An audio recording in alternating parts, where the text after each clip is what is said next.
राधे राधे दोस्तों। बहुत समय पहले की बात है। किसी गांव में एक जमींदार रहते थे।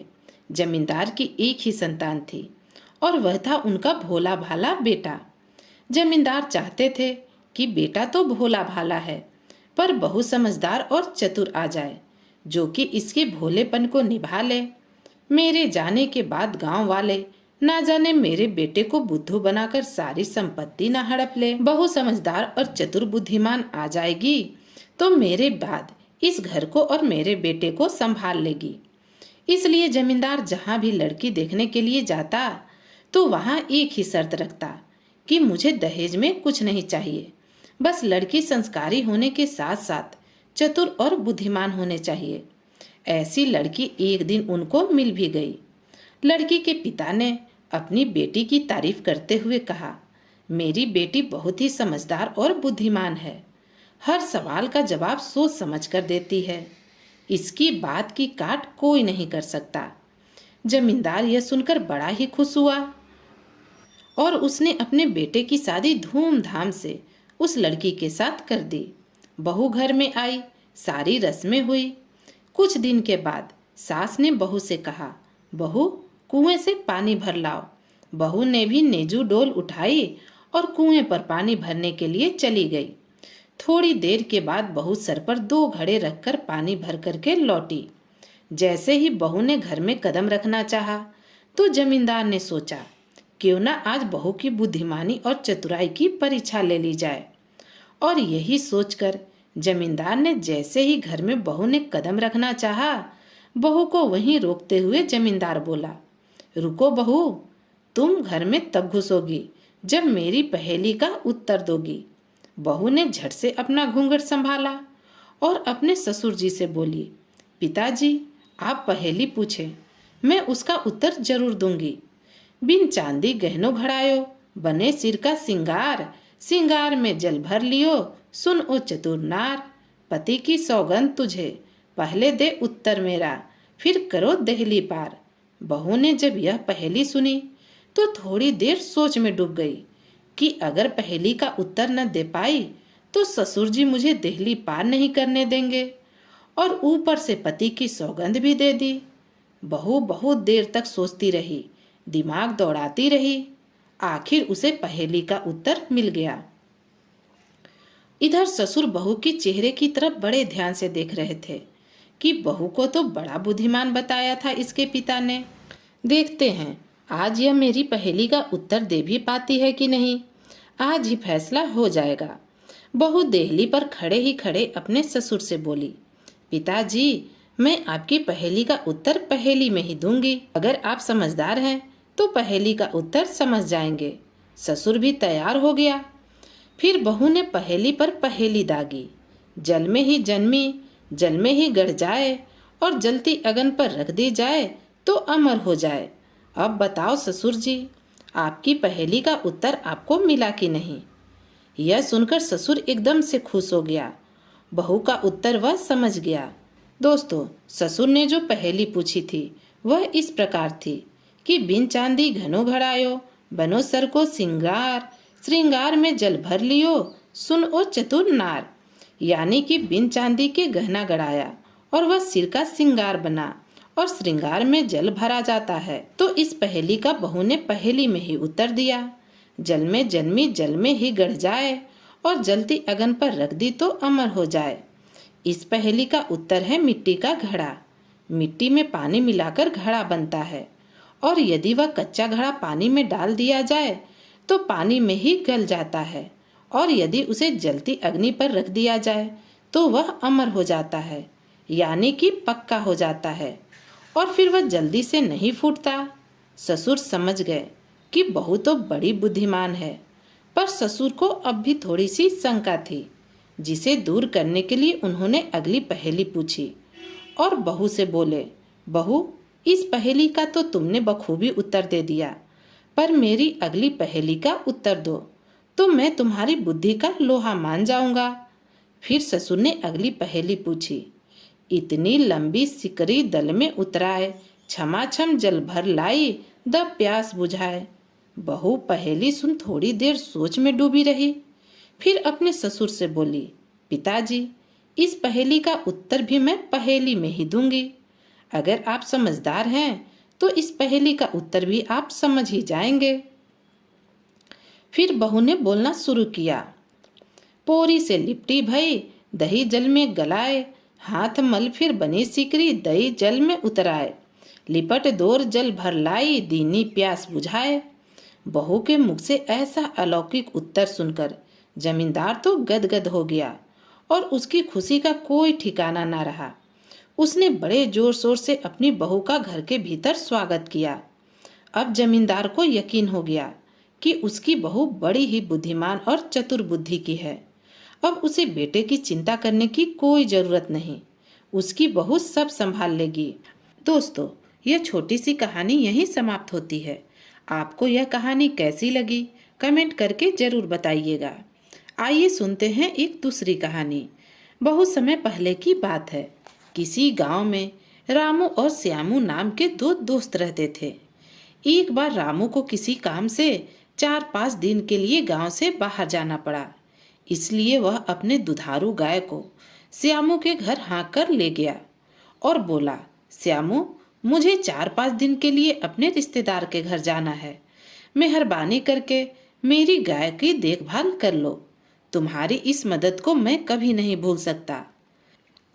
रामू समझते हुए बोला, अरे दोस्त, यह कौन सी बड़ी बात है।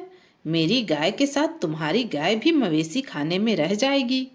चारे वगैरह का मैं इंतजाम कर लूंगा, तुम फिक्र न करो। रामू निश्चिंत होकर वहां से चला गया। रामू के जाने के बाद श्यामू दोनों गायों को चारा डालकर अपने काम में लग गया। रामू की गाय ने जल्दी जल्दी 3/4 चारा और हरी घास चर डाली। अब श्यामू की गाय को भूखा रहना पड़ा। शाम को जब श्यामू ने अपनी गाय का दूध दुहाने की कोशिश की तो उसकी गाय ने उसे लात मार दी, मगर रामू की गाय ने दुगना दूध दिया, जिसे देखते ही श्यामू के मन में लोभ पैदा हो गया कि क्यों ना रामू की गाय को अपना बना लें। उसी दिन रात को ही श्यामू रामू की गाय को लेकर 2 कोस की दूरी पर अपने एक रिश्तेदार के घर छोड़ आया। उसका विचार था कि थोड़े दिन बाद वह गाय को वापस ले आएगा और कहेगा कि यह गाय वह खरीद कर लाया है। कुछ दिन के बाद रामू अपने रिश्तेदार के यहाँ से लौटते ही सीधे श्यामू के घर जा पहुंचा और कृतज्ञतापूर्ण शब्दों में कहा, श्यामू, मैं तुम्हारा यह उपकार कभी नहीं भूल सकता। मेरी गाय की अच्छी रखवाली की है ना तुमने। श्यामू ने चिंता प्रकट करते हुए कहा, क्या बताऊं रामू, मेरे मुंह से तो बात भी नहीं निकल रही। तुम्हारी गाय परसों तक तो भली चंगी थी। उसे मैंने चारा दिया, पानी पिलाया, दूध दुहाने गया तो वह मुझे लात मारने लगी। लेकिन कल सुबह उठकर देखता हूँ तो गाय गायब है। रात के वक्त पग्गा तोड़कर कहीं भाग गई होगी। रामू यह बात अच्छी तरह ताड़ गया कि श्यामू झूठ बोल रहा। मेरी गाय को देखकर इसके मन में जरूर लालच आ गया होगा और यह गाय को हथियाना चाहता है, इसलिए यह इस तरह के बहाने बना रहा। मगर रामू ने श्यामू से कुछ न कहा। कोई बात नहीं श्यामू, तुम चिंता ना करो। तुम्हारा घर शायद मेरी गाय के लिए नया था, इसलिए वह पगार तोड़कर भाग गई होगी। भला इसमें क्या कोई कर सकता है। तुम बिल्कुल भी चिंता ना करो। अब रामू के सामने एक बड़ी समस्या थी कि वह अपनी गाय को फिर से कैसे पाए, मगर वह श्यामू को चोर ठहराकर उसके दिल को दुखाना भी नहीं चाहता था। इसलिए रामू ने अपने एक मित्र चौधरी की मदद मांगी। चौधरी ने रामू को एक युक्ति बताई। रामू ने उस युक्ति को अमल में लाना शुरू कर दिया।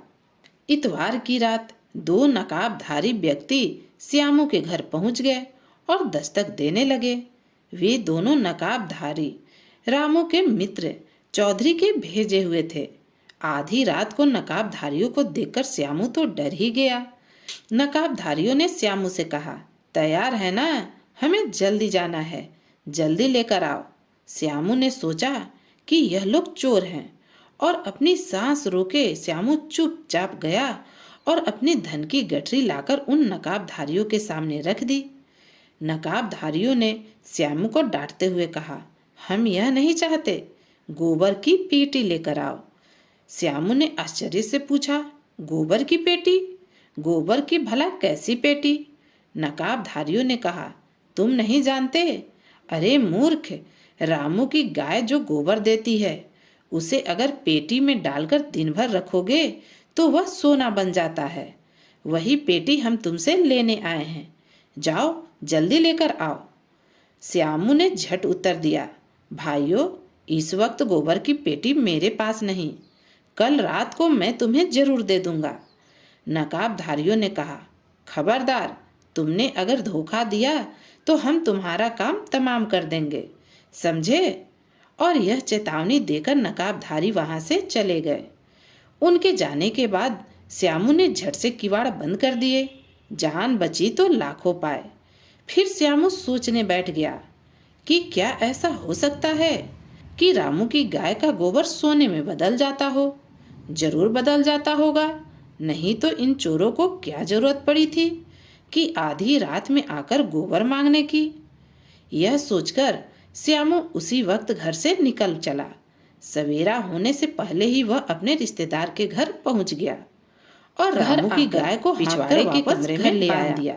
उसे चारा दिया, पानी दिया और इस ख्याल से उसके सामने बैठा रहा कि यह कब गोबर देगी। गाय ने जैसे ही गोबर दिया, उसने बड़ी होशियारी से एक पेटी में डाल दिया और उसे बंद कर दिया। उस दिन रात को 2 नकाबधारी फिर से श्यामू के घर आ पहुंचे। अब श्यामू समझ गया कि यह फिर से गोबर लेने आए हैं। तब श्यामू ने गोबर देते हुए उन लोगों से पूछा, क्या रामू तुम्हें रोज इसी प्रकार देता है गोबर? नहीं नहीं, इतवार को जरूर देता है, उन नकाबधारियों ने कहा। इतना कहकर वे दोनों पेटी लेकर वहां से चले गए। अब तो श्यामू की खुशी का कोई ठिकाना न रहा।